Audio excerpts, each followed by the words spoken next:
American swimming great and, of course, most successful Olympian of all time, swimmer Michael Phelps says that, well, you can't limit yourself. You can't limit yourself on anything because dreams are good.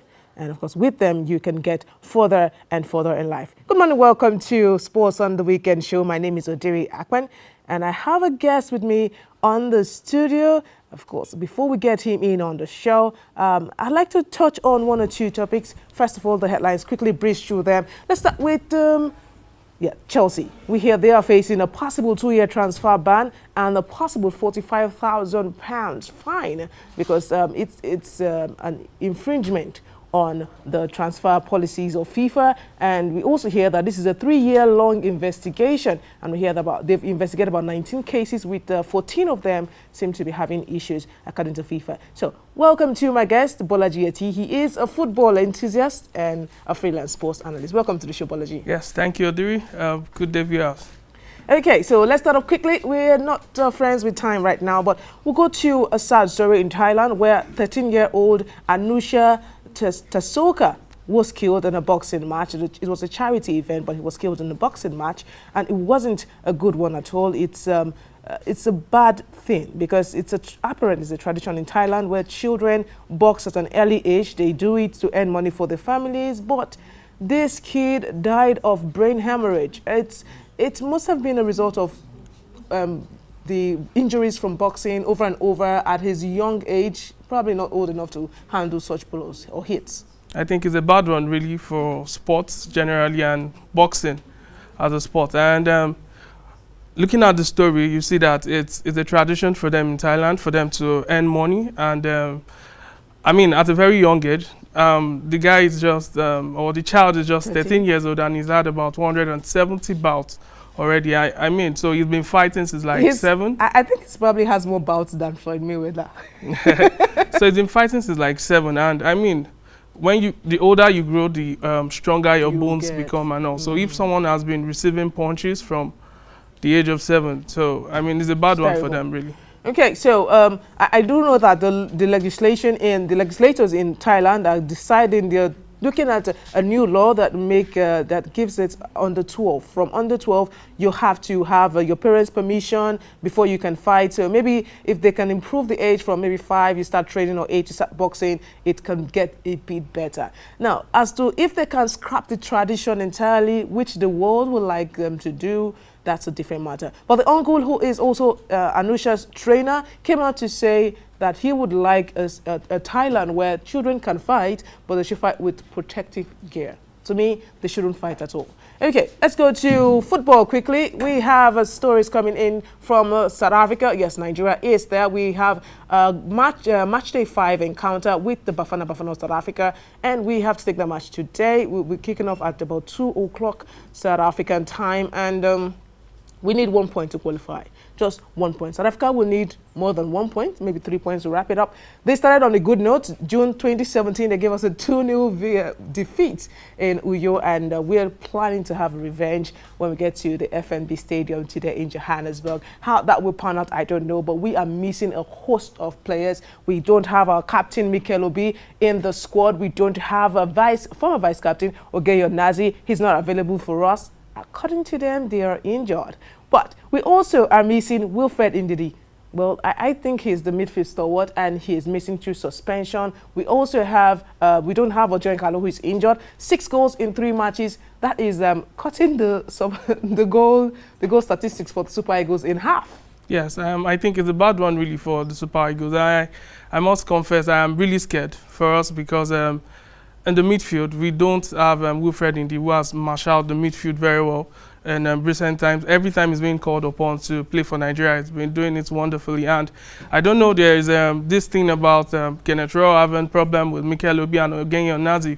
But I think whatever it is, these guys are playing week in, week out for their clubs. And so now you have lapses. Why don't you invite them? And for the striking position, as you rightly said, we don't have Ojoin Kalo, and it's a big loss for us because his physique, his experience, bringing it into the game would have, of course, done the job for us. But we have the likes of Iheanacho, Osimhen, and the new man from Villarreal. Yes, Onyekuru also. Samuel Chukwueze. Yes, so hopefully, I hope that will be able to do the job for us. But keeping in mind that South Africa has not conceded any goal all through the qualifying series. So they scored 8. yes, so we need to be at our best. Well, we've scored 10 goals and we've conceded 4 goals and we have a +6 goals difference. But apart from that, good news came in during the week for the team. They will get $25,000, about 9 million naira per goal they score. So if we score 10 goals against South Africa, the team has to share 90 million. Yeah. Trust me, I like to collect 10%.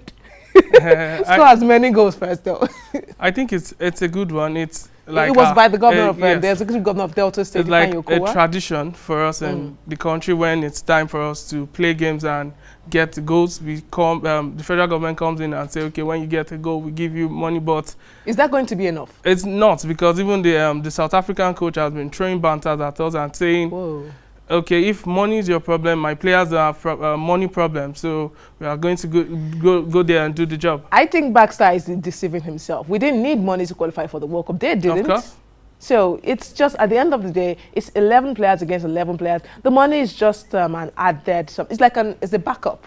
Just to help the players, think about something else. But let's quickly go straight to look at a video. Of course, we are missing Odion Ighalo. Is one of the biggest strikers for the Super Eagles. He's not available for us right now. Some other players are not available, but we have some players that actually really did well for the team, for their teams in Europe last weekend. Nigerian players scoring goals in Europe. It means we can actually get goals against South Africa today. Let's take a look at some of the performance. Henry Nyekuru and Samuel Chukwueze, all of them scored goals last weekend.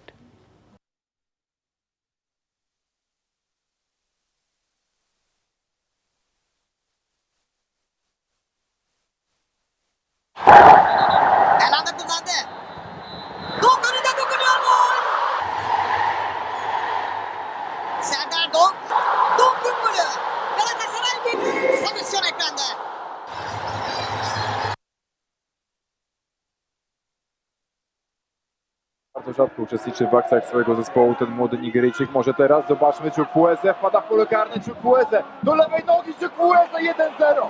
No i wywołałem wilka z lasu. Ligaen senest. Vikheim. Over kommer Joel Andersen. Man skrev opsamling af Jakob Poulsen, slet ingen Vejle-spiller herude i opsamlingsområdet der. Den hente der ikke offside, hætter den på tværs. Onuachu! Det er et mønstermål. Du talte om skabeloner før, Martin Jørgensen. Det her, det er en af dem, som de fleste kender. Et hovedstød på tværs i feltet. Men et Vejle-forsvar, der er paralyseret. 2-0 til Midtjylland og 6. Eller undskyld, 2-0 til Midtjylland. Mål af Onuachu scorede også i Esbjerg jo. For the players in the Super Eagles, although Paul Onuachu is not in the squad, but of course he's a Nigerian international, and he got a good goal for Midtjylland. They, by the way, are now Norwegian champions. Straight away from there to Ghana, Cape Coast precisely. That's where Group B will be camped when it comes to the 2018 Africa Women's Cup of Nations. Nigeria takes on South Africa tomorrow in their opening Group B encounter. South Africa, they are the sassy team. They're all packaged well. You go to the Twitter handle, you see a lot about the Banyana. You see videos, you see them. We're training every day. There's an update. Fine, we don't have that, but we are the champions of Africa. We have won this title too many times. We have won 10 out of 12. Equatorial Guinea have won 2, I think, between 2008 and 2012. But do we really stand a chance against this packaged South African side? I don't want to boast, but the Super Falcons have always been doing us proud. Like you said, we've won continental titles. We're almost tired of winning. Yeah, so titles. And I mean, they can't. Bayana, and even Bafana, they've always been like this. They talk the talk, but they don't walk the walk. And for the Super Falcons, I mean, you can't stand and Azizat, the current African women best player. Yes. And you have Azizat Oshola. You have Desire Paranozi also doing it for us in France, and the captain also. I mean, and this tournament, they've captioned it and saying they want to do this for the late ex-Falcon player. Ajuma, yes, Ochele. Yeah. So, I mean, though we don't want to still take anything for granted, we'll still go in there and do what is needed, and hopefully we'll be able to represent the country at the World Cup in France. Okay, that's the much we can take on the sports segment today. We would have told you something about the ATP finals. Of course, the finals come up tomorrow. Today is the semi-finals. Djokovic will be up against South Africa's Kevin Anderson, and Roger Federer will be up against Alexander Zverev. But Ina is up next. Ina Peters is up next with entertainment. And she said, oh, go, get it on. Well, thank you so much, Bolaji, for joining me on the show. Thank you. And we'll see you again next weekend on The Weekend Show. Sports, we're coming up again. If you see how they come, give respect.